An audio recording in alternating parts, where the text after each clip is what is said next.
Well, hey all, and welcome back. And so I have some very cool stuff here to show you guys today.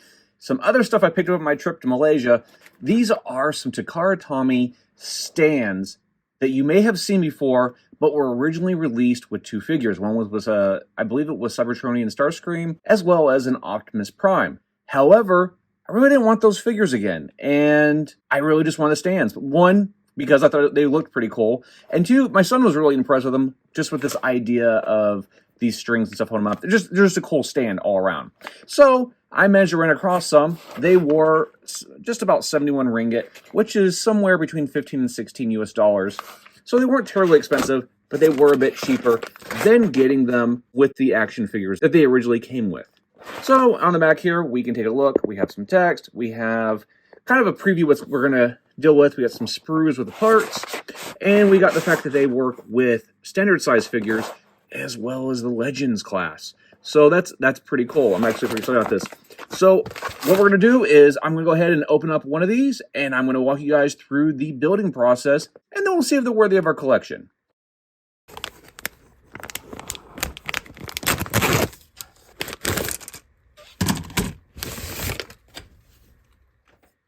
And inside the packaging, we have the instructions, which actually look to be about the same instructions that probably came with the figure.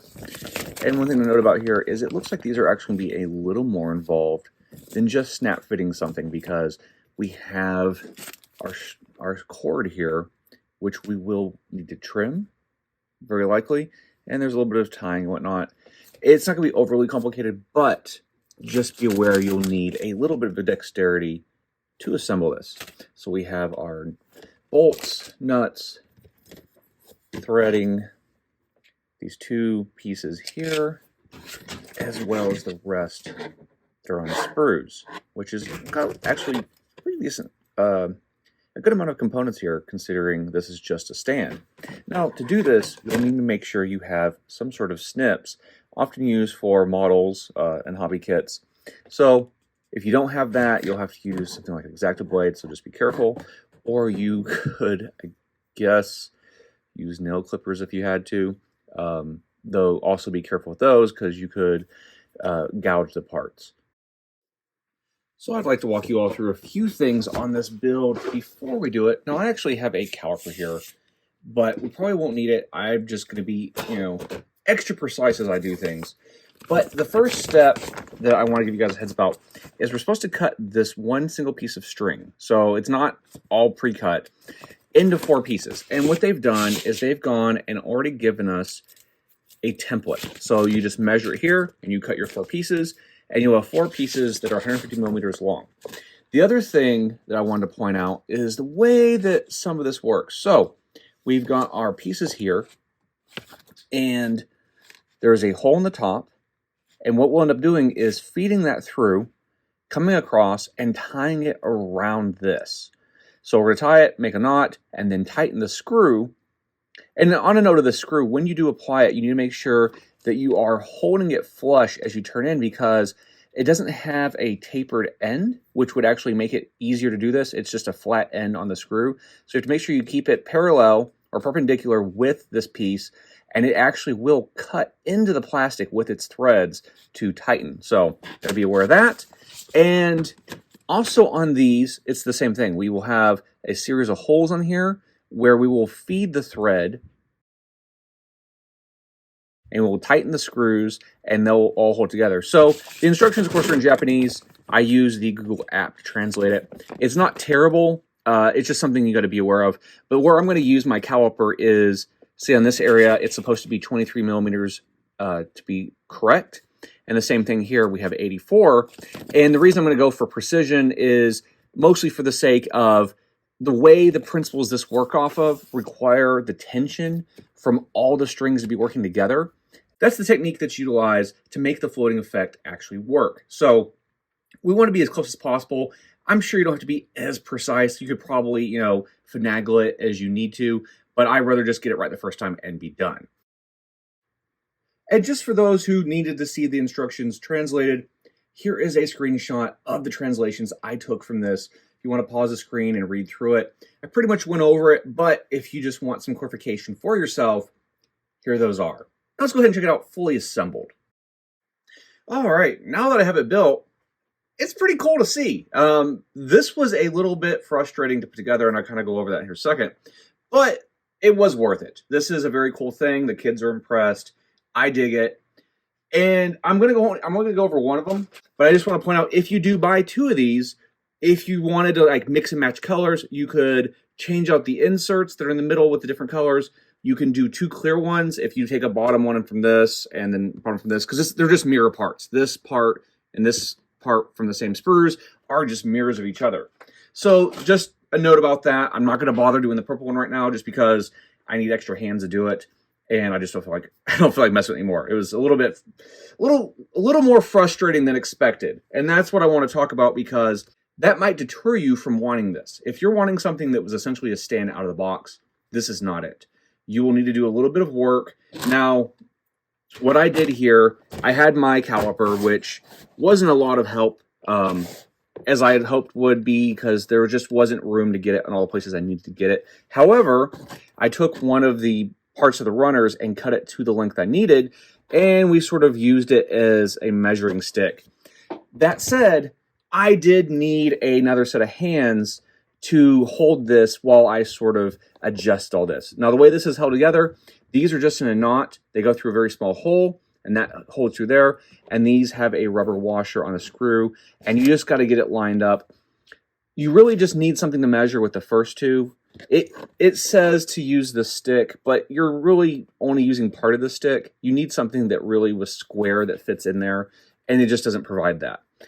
It's not a big deal, but it's just something to be aware of while you're building it, to let you know the challenges, and if that's something you want to mess with.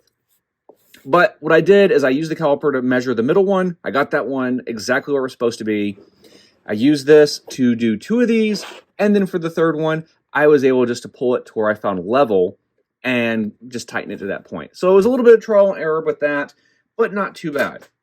So what's in the rest of the package? Well, like I said, this and this are mirror runners. So everything that came with this, you have two of each, more or less.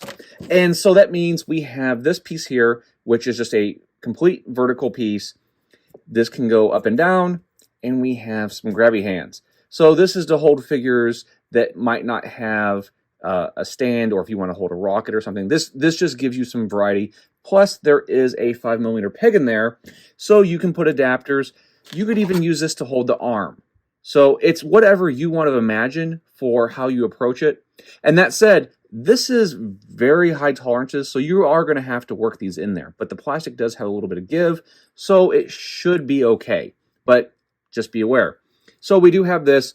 We have a couple arms. So like I said, two of everything. We have these arms, essentially the same idea as Figma arms with different millimeter differences, and a fairly robust plastic. I went ahead and built this one, and even though I didn't use the rest of these pieces for this, I did use a clear one just because I want to do a couple displays for you guys.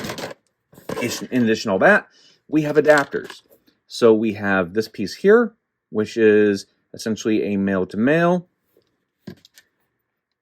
We have this holding piece here. We have another version of this holding piece here. We have another holding piece. So we have a variety of holding pieces, I guess, to hold different size handles of weapons. So that just gives you an idea of how that works. And then we have these adapters here, and this is so you can use it in smaller robots. So, for example, regular Transformers have a 5mm peg where you have like legends and stuff, and they will have a smaller adapter. So now, you guys got an idea what's all included and what's involved. Now let's look at a handful of display options. Now here we have a current leader class figure, which is the Earthrise Optimus Prime. One note you'll notice here, he's not a massive figure compared to past Transformers leader classes, but he is fairly heavy compared to some of the modern ones. And as you can see, we are getting a little bit of a weight on the front, which is putting some slack in that. So we're going to see some situations where you might have to go back, adjust the tautness of some of these cords just so it keeps everything tight. But it still looks pretty cool. We've got Prime here.